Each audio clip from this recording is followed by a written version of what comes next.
능력인가 노력인가 운인가 인생만사 운칠기삼 역사 인물 탐구. 오늘 두 번째 시간 배현배 선생님 나오셨습니다. 네, 안녕하십니까. 배현배입니다. 네. 네, 선생님 반갑습니다. 네, 안녕하세요. 역사 인물 탐구 저번에 한번 시도를 해봤는데 또 어떠셨어요 그 시간? 역사를 공부하는 관점에서 보면 되게 유익했습니다. 모르던 네. 사실도 알게 되고요. 네. 또 저 입장에서는 저 명조 자체를 점검하면서 과연 그냥 전해오는 내용들이 맞는지를 확인도 했었으니까 저한테는 되게 도움이 되는 시간이었습니다. 네. 오늘 다뤄볼 인물은 어떤 사람인가요? 그 2탄으로 또 우리가 첫 번째 했던 사갑술사주라고 전해지고 있던 영조대왕에 이어서 그 전에 태어나신 분이죠. 임진왜란때 그 농계의 사주 역시 사갑술사주라고 이야기했습니다. 네. 근데 과연 그 사갑술사주가 맞는지 그 부분에 대해서 또 진위를 좀 밝혀봐야 될 것 같고요. 대신에 농계에 대한 어떤 탄생일은 정확하지는 않습니다. 그 민간에 전해오는 그 날짜를 가지고 추정을 해봤습니다. 농계하면은 이제 그죠 기생이면서 그러니까 외장을 안고 강물로 뛰어들었다. 그래서 굉장히 유명하고 진주죠. 진주 촉성루. 네, 촉성루. 예, 거기 가면은 가보셨어요? 저 거기 살았습니다. 아, 사셨어요? 예, 의암도 가봤습니다. 아, 저는 한 번도 안 가봤습니다. 그 농계는 이야기하면 우리가 이제 전성에 의하면은 뭐 기생이라는데 실제로는 그렇지 않은 걸로 보여집니다. 그 최경예라는 분의 아마 후처로 들어간 것 같아요. 그렇게 따져보면 삼종지도 남편을 따라서 그죠 외적과 싸우신 분이죠. 이렇게 기억되는 게 좋을 것 같아요. 아, 그러니까 뭐 그 당시에는 기생이든 아니든 간에 그죠 예쁜 부녀자가 보이면 임진왜란 때니까 그 사람들이 이제 왜구들이 잡아가서 이렇게 이제 뭔가 자기 접대하는데 쓰고 뭐 그랬던 그런 뭐 사실 일들이 비일비재했지 않겠습니까? 전쟁통인데. 그럼에도 불구하고 우리 농계는 그 지아비가 외적하고 싸우다 죽었으니까 그 지아비의 복수를 한 거죠. 농계가 경상도 출신입니까? 농계는 지금 보면 전라북도 아마 장수에서 태어난 걸로 그렇게 기록했어요. 네. 제가 찾아본 거는 뭐 남원 출신이다 뭐 이런 것도 있던데 아닌가요? 내용이 지금 지방지에 나왔던 내용 같아요. 그래서 네. 지금 여기 보면 전라북도 전북 장수 출신이라고 이렇게 알려져 있습니다. 아, 전북 장수 출신. 예. 전북 장수 출신이면 상당히 그래도 약간 위쪽인데 그죠? 근데 이제 진주 지역에서 어쨌든 이분이 이제 기생이었든 아니든 그건 뭐 정확하게 우리가 알 수는 없고. 그 당시에 아마 그 농계의 아버지가 돌아가시면서 아마 농계를 누 친척 중에서 이렇게 다른데 후추로 이렇게 팔았던 것 같아요. 그 문제를 가지고 이제 관아에 고발하고 그 법적인 문제를 따르면서 그때 해결해 줬던 분이 아마 그때 부사로 있던 최경희가 그걸 해결해 준 거고 그 최경희 부인이 돌아가시면서 그 아마 후처로 들어갔던 모습. 그때 나이가 아마 18살 정도 된 것 같아요. 그리고 임진왜란이 일어났을 때는 그때가 20살이었죠. 20살. 정말 꽃다운 나이네요.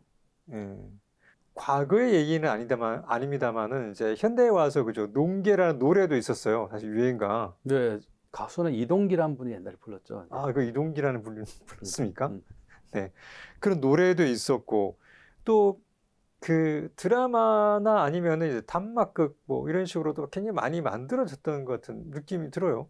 제가 이제 정확하게 그게 단막극이었는지 뭐 사극이었는지 뭐 아니면 이제 뭐 임진왜란을 다룬 뭐 어떤 대하 드라마인지 모르겠지만 예, 저도 뭐 정확한 기억이 안 납니다만 소재로는 되게 좋지 않습니까, 그죠? 네.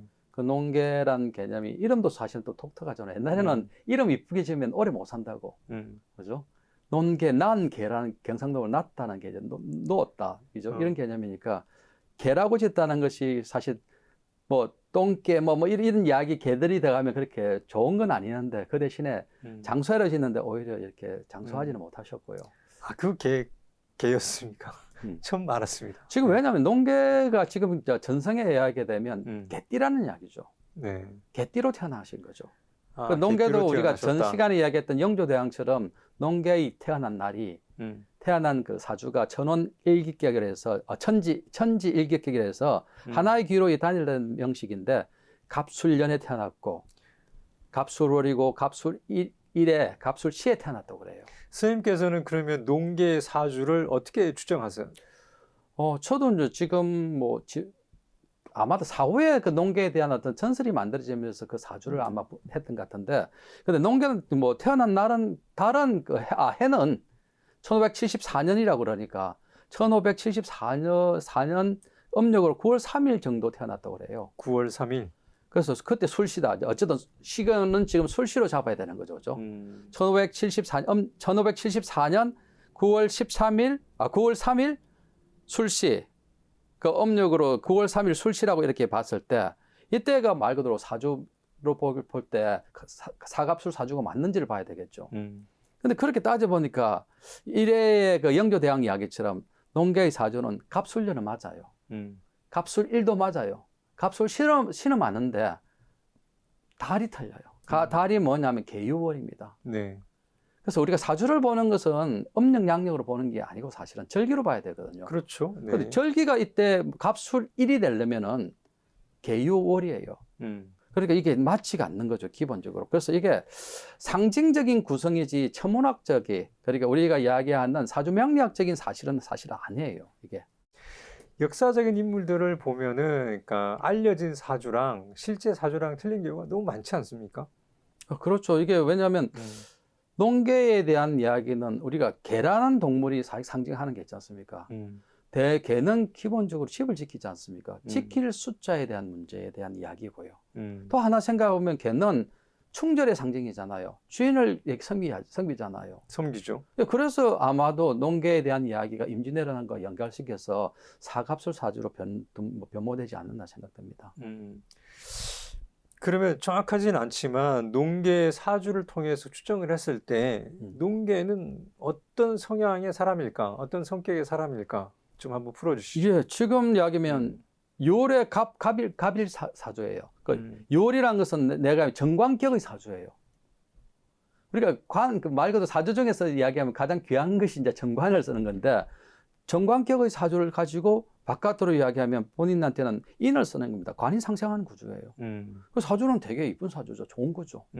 그리고 뿌리가 좀 약합니다만, 뭐 지금 시대에서는 뿌리가 강한 사주가 좋다고 이렇게 하지만, 농계 사주는 간목이 사실은 간목의 뿌리를 가지고 있지는 못합니다. 대신에 이야기하면 이게 그 간의 영향을 받은 그 인을 쓰는 거고, 천간으로 간목이 되어 있으니까 이 간목 두 개가, 천간의 비급은 그 여기보다는 좀 못하지만 그 역할을 좀 한다고 그래요. 그래서 나름대로 괜찮은 사주라고 볼 수 있는 거죠. 보통 보면은 우리가 어떤 계약을 할 때도, 그죠? 천재지변, 전쟁, 사변, 이런 게 있을 때는 그 계약을 무효로 할 수 있다는 조항들이 있습니다. 보험에서 본 것 같습니다. 네. 그런 걸로 봤을 때는, 그러니까 내 사주랑 상관없이 사실은 전쟁이 일어나 버렸잖아요. 내가 사주가 뭐 좋든 나쁘든 간에 전쟁이 일어났으면 사실은 그게 어떻게 보면 외적인 어떤 상황에 의해서 나의 운명이 바뀐 거잖아요. 환경이 달라진 거죠, 그죠? 네. 결국. 그런 경우는 어떻습니까? 예를 들어서 아까 방금 얘기했듯이 전쟁이 나버렸어. 내가 아무리 좋은 사주를 타고 났는데도 불구하고 전쟁이 났으면 안 좋아지는 거 아닙니까? 두 가지로 보여집니다. 전쟁이 났는데도 불구하고 내가 살아남았다.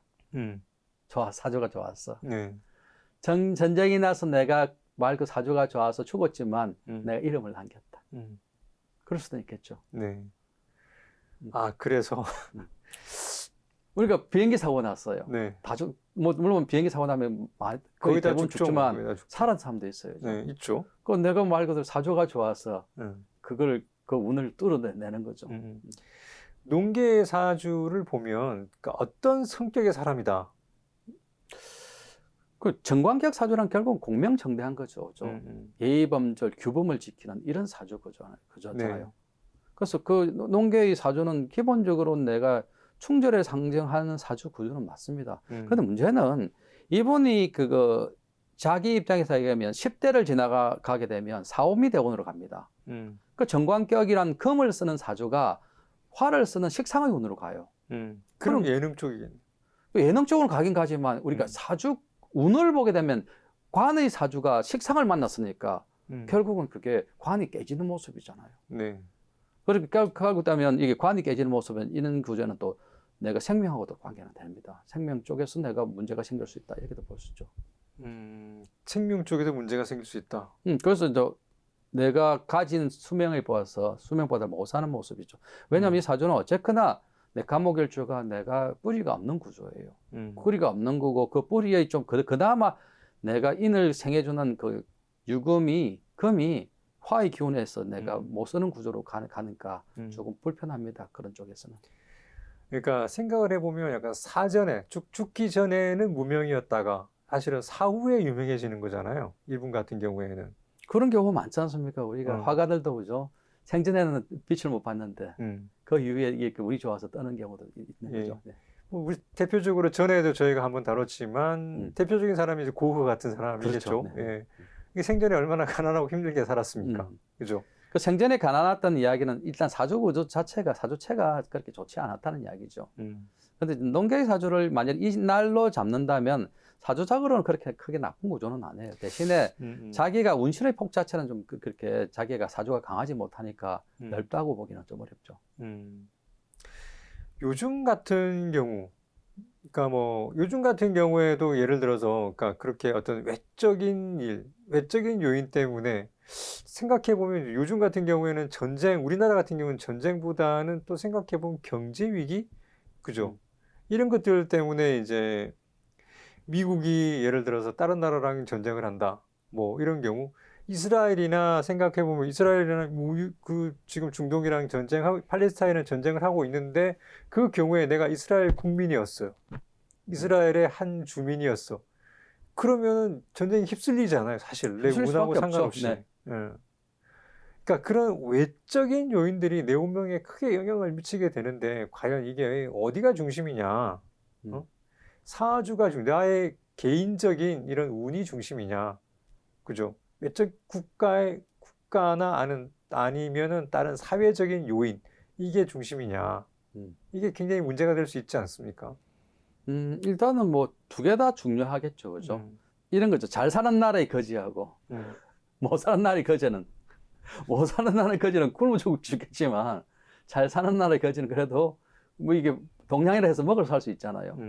그 영향은 있습니다. 그런데 이제 그게 이제 상황이 두 개가 다 나쁘면 문제가 되겠죠, 그죠? 그 외적인 환경에 지금 전쟁은 일어났지만 내 사주 구조가 좋아요. 그래서 내가 인덕도 있고 다른 사람의 도움을 받는 그런 사주 구조라면 그 환경 속에서 내가 살아남을 수 있는 모습이 되겠죠.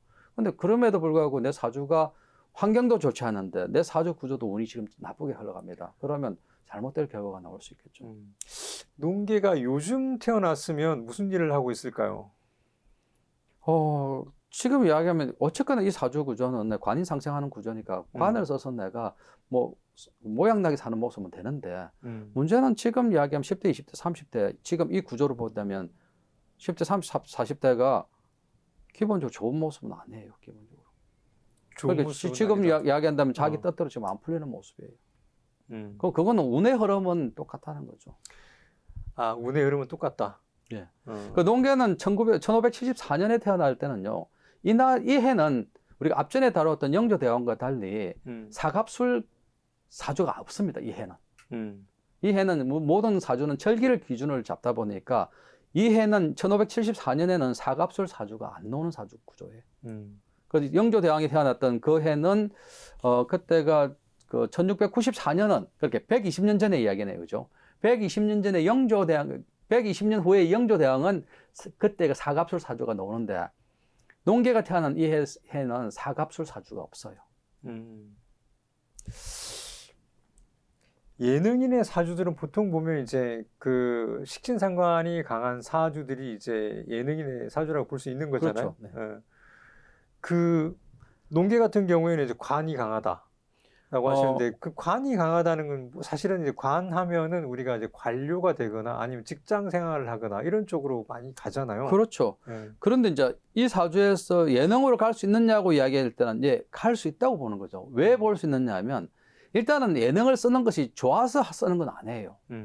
그래서 결국 이야기한다면 이게 대운 자체가 사오미로 흐르니까 식신상관의 운에 흐르니까 예능을 쓰는 모습이라고. 그래서 지금 이야기하면 농계 입장에서는 내가 관으로 가야 되는데 예능을 쓰는 그런 서비스 계통으로 가는 모습이죠. 그게 운에 따라 다른 거죠. 그 이 운이 지나면은 본인 사주 구조에서는 말 그대로 이야기하면 식신상관 애능이 없기 때문에 그걸 놓게 되겠죠, 그죠? 그 일이 바뀌게 되는 거죠. 그럼 이제 예를 들어 관을 쓰는 사주인데 예를 들어 아까 운이 와서 예능으로 갔어요. 그 예능으로 가서 크게 성공하는 사람도 있습니까? 운이 좋다면 성공하겠죠. 근데 지금 이야기하면 운이 그렇게 썩 좋은 모습은 아니에요.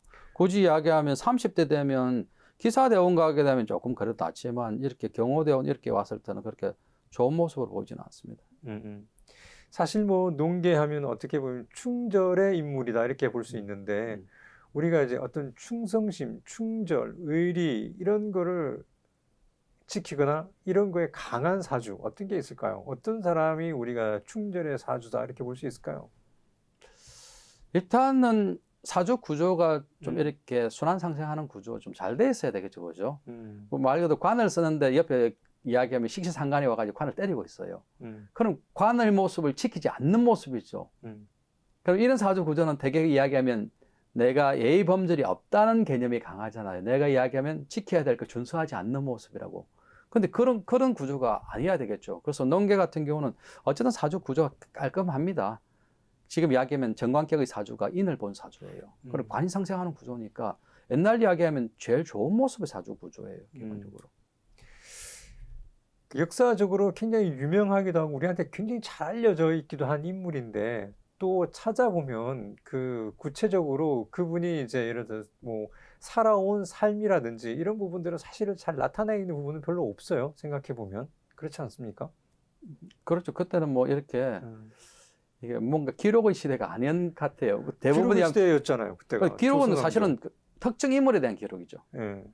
우리가 이야기하는 일반인 모든 사람이 기록되고 지금 이야기하면 너튜브도 하고 이런 시대가 아니잖아요. 그러다 보니까 특정 인물에 대한 기록은 최고죠, 그죠? 우리 왕조실록 같은 경우는 전 세계적으로 인정할 만한 거잖아요, 그죠? 그렇게 하루하루 날짜를 갖다가 그 시간별로 모든 일상생활 다 기록한 게 조선왕조실록이잖아요. 그런 게 없죠. 대신에 민초들에 대한 이야기는 없는 거죠, 그죠?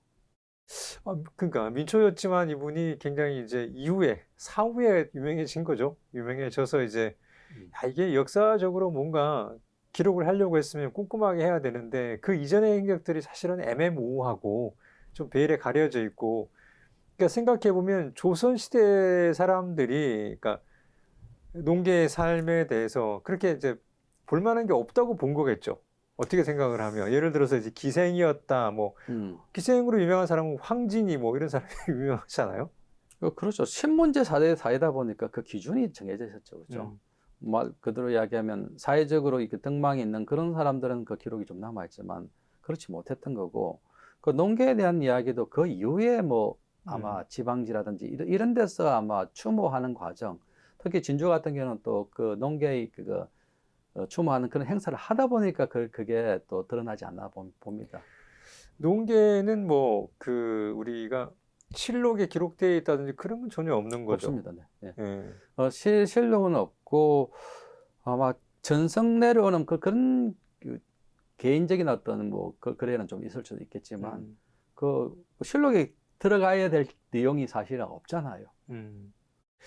지방에서 오히려 그러면 그쪽 지방 그 진주 지방을 중심으로 해서 그 지역에서 이렇게 전승이 되다가 이후에 기록이 됐을까요? 사실 저도 찾아봤지만 그렇게 이제 뚜렷하게 잘 나와 있는 기록들이 많지 않아서 아마도 그 시대 때 임진왜란을 겪었으니까 누군가가 국가적인 이야기를 이렇게 쓰는 것은 뭐 기록이 되겠지만 개인에 대한 어떤 쓰기가 쉽지는 않았을 거예요. 그러니까 그 시대가 넘어가면서 누구 한 개인에 대해서 이렇게 추모하다 보니까 개인 문집에 드러나지 않을까 생각됩니다. 그리고 그런 문집은 또 지금 요즘 시대에 또 전성되기가 쉽지 않는 모습이고 또 그렇죠. 그러다가 네. 요즘 뭐 항토 문화재 뭐 이런 거 하지 않습니까? 그런 것처럼 그 어느 뭐 조선시대 특정한 때도 뭔가를 행사를 하면서 그때 누군가를 기리기 위해서는 그래도 그분이 그 태어난 출생 연도는 있어야 될 거 아닙니까? 네. 그래서 그런 모습에서 드러나지 않았나 보입니다. 참 안타까운 면이 있는 것 같아요. 이 민초들의 삶은 시대를 통해서 시대를 바꾸고 빗구름이 되오고 예. 이런 노력들, 사실은 희생들이 많이 있었는데 민초들은 그냥 민초로서 쓸려가 버리고 중요한 인물들만 사실은 남아 있다는 게 뭐 안타까운 일이기도 하거든요, 사실. 저희 같은 사람도 이제 그런 시대의 어떤 쓸림에 미끄럼이 되면서 자연스럽게 쓸려갈 거 아니에요. 너튜브 하셔요. 네. 너튜브 하시면 됩니다. 너튜브를 해도 뭐 그렇게 할 것 같은데, 이렇게 기생으로 유명한 인물 하면 또 가장 떠오르는 사람이 황진이 아닙니까? 네. 황진이는 사주 찾아보신 적은 없으시죠? 네, 네. 뭐 또 필요하시면 또 찾아야 되겠죠. 근데 황진이도 이렇게 실록이라 이렇게 기록적인 게 아마 생년월일은 없을 거예요. 네. 근데 일단은 우리가 시간을 몰라도 생년월일은 알아야 어느 정도 추정은 좀 해보겠는데 원래 사주가 실을 없으면 다 없는 거와 마찬가지일 수 있는 가능성이 높아요. 팔자 중에서 이 두자가 없는 거잖아요. 그렇죠. 요즘 시대에는 또 특히 더 그러겠죠. 예. 왜냐하면 시대가 많이 변했잖아요. 예. 예. 특히 우리가 이제 사주를 용신 중심의 이렇게 격국을 찾고 이렇게 한다면 시가 그게 오로나싱이 될 수도 있거든요. 전부일 수도 있어요. 그러면 그 시가 없어도 그러면 사주 구조에서 크게 영향을 안 미치는 구조도 생길 수 있겠지만 대부분 시는 있어야 돼요. 특히 농계 사주 같은 경우에는 더 그러네요. 그죠? 이게 거의 연도만 맞다고 볼 수 있나요? 연도도 정확하지는 않겠지만 아마 그 시대에 뭐 조금 전에 이것도 후세 기록일 거 아니에요. 그죠? 후세 기록이니까 그 생몰 그렇게 돌아가신 날은 맞겠죠. 돌아간 날은 임진해 지금 이야기하면 2차 진주성 전투니까 1593년 6월 21일부터 6월 29일까지에 대한 이야기입니다. 그러면 그때 이야기니까 돌아가신 날은 1593년이 맞겠죠. 그러면 태어난 해가 1574년 맞느냐 이야기하면 그거는 사실 좀 의문입니다. 근데 과거에 누군가가 이 농계의 사주를 이야기하면서 그 사갑술 사주다고 이야기했는데도 근데 그때 1574년을 이렇게 추정해 보니까 실질적으로 사갑술이 사주가 없어요. 절기 때문에 사갑술이 안 나오는 거죠. 이게 따지면 한로를 지나야 되거든요. 한로를 지나야 내가 갑술인데 그때 이야기하면 이게 지금 이야기하면 갑술이 될 수가 없는 구조예요. 그러니까 계유월이에요, 이번은요. 그 갑술년 계유월에 갑술일에 갑술시라 이렇게 추정이 되는 거죠. 근데 이것도 마찬가지로 이야기하면 그 전에 내려온 이야기하면 1574년 음력으로 9월 3일 날 태어났다고 하세요. 거기에다 이제 술시에 태어났다고 그러니까 술시는 연 거고 그렇게 였다 보니까 이것도 우리가 이야기하는 영조대왕의 사갑술 사주다 이게 안 맞는 거죠. 그래도 뭐 영조대왕 같은 경우에는 그죠. 연월 일까지는 뭐 정확하다고 정확하죠. 봐야 그거는 되겠죠. 뭐 틀릴 수가 없는 거죠. 예, 그건 정확하게 봐야 되고, 근데 이제 농계 같은 경우에는 상당히 이제 애매모호하고 태어난 연도도 확신할 수는 없다. 그렇죠. 예. 그 대신에 이제 어떤 자료가 있는지는 모르겠습니다만 일단은 그 충절에 대한 이야기 그리고 그런 이야기를 이야기할 때 우리가 12지지 중에서 가장 충절을 상징하는 게 개잖아요. 아, 그런가요? 뭐 자축인묘 진서 오미 신유 수레하면 개는 사람과 가장 친분이 있지만 누군가를 지켜주고 그렇죠. 한번 주인한테 충성을 하잖아요. 진돗개 하면 충절의 상징이죠. 그러니까 술을 썼을 거라고 보는 거죠. 그러니까 그게 1574년이 맞느냐 이야기한다면 그것도 기록이 남아있다면 그렇게 추정하겠는데 그것도 어려움이 있고요. 또 막상 또 1574년이 그 애가 농계가 사갑술을 쓰는 사주다고 이렇게 이야기했는데 사주를 이렇게 따져보니까 그때는 사갑술 사주가 놓을 수 있는 해는 아니라는 거죠.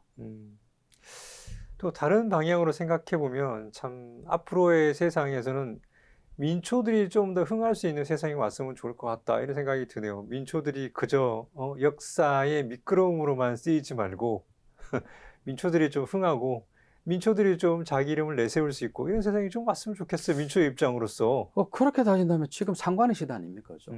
상관이라는 것은 옛날에는 관이 제일 중심이 되는 관과 인이 중심이 된 시대에서 지금 상관을 쓰는 세니까 그 민초들이 드러나는 모습이고요. 또 우리가 이야기하면 상원, 중원, 하원 갑자라면은 지금 1984년부터 하원 갑자의 시대거든요. 그러면 지금 중심이 누구냐면 여성입니다. 여성 상위 시대가 된 거죠. 아, 우리 남성이네요. 그래서 여성 상위 시대가 60년이 흘러갈 거예요. 알겠습니다. 오늘은 의리와 충절의 상징, 농계에 대해서 한번 살펴봤는데요.